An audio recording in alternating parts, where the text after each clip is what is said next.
আপনারা দেখেছেন আমাদের রাজনৈতিক অঙ্গন, যেটা আমরা 3 তারিখের ঘোষণার মধ্য দিয়ে বলেছিলাম যে আমরা একটি ফ্যাসিবাদী ব্যবস্থার বিলোপ চাই, আমরা শাসন ব্যবস্থার পরিবর্তন চাই।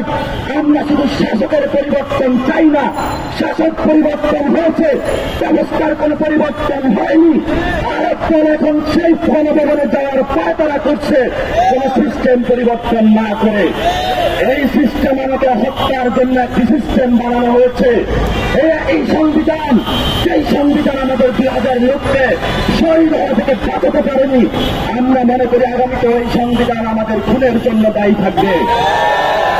আমরা বাংলাদেশের মানুষকে আজকের দিনে বলবো, আমাদের আজকে একটি বিজয় এসেছে।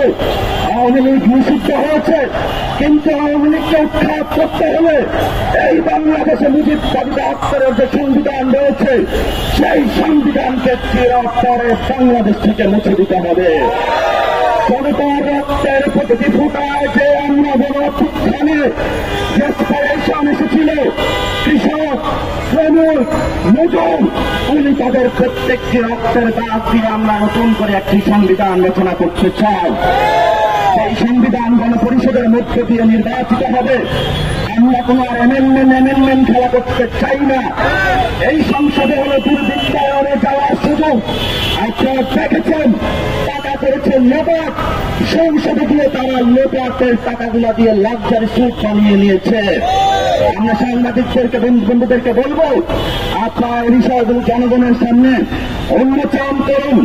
রাজনৈতিকভাবে, সাংস্কৃতিকভাবে, অর্থনৈতিকভাবে মুজিববাদী শক্তিকে পরাভূত করার জন্য ছাত্র জনতা সবাইকে ঐক্যবদ্ধভাবে সজাগ থাকার জন্য আমরা আহ্বান জানাচ্ছি।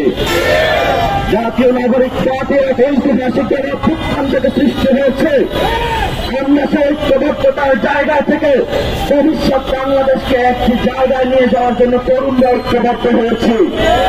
আপনারা যতই আপনারা ফায়দা করে বিভিন্ন ষড়যন্ত্র করার সৃষ্টি করুন, এই তরুণগুলোর বুকে বুকে রক্ত থাকতে এই তরুণগুলো কোনো দুর্নীতির কাছে কম্প্রোমাইজ করবে না।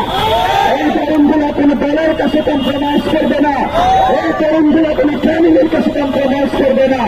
এই তরুণরা কোনো দেশের সাথে কম্প্রোমাইজ করবে না। এই তরুণদের একটাই শক্তি, সেটা হলো বাংলাদেশের জনগণ।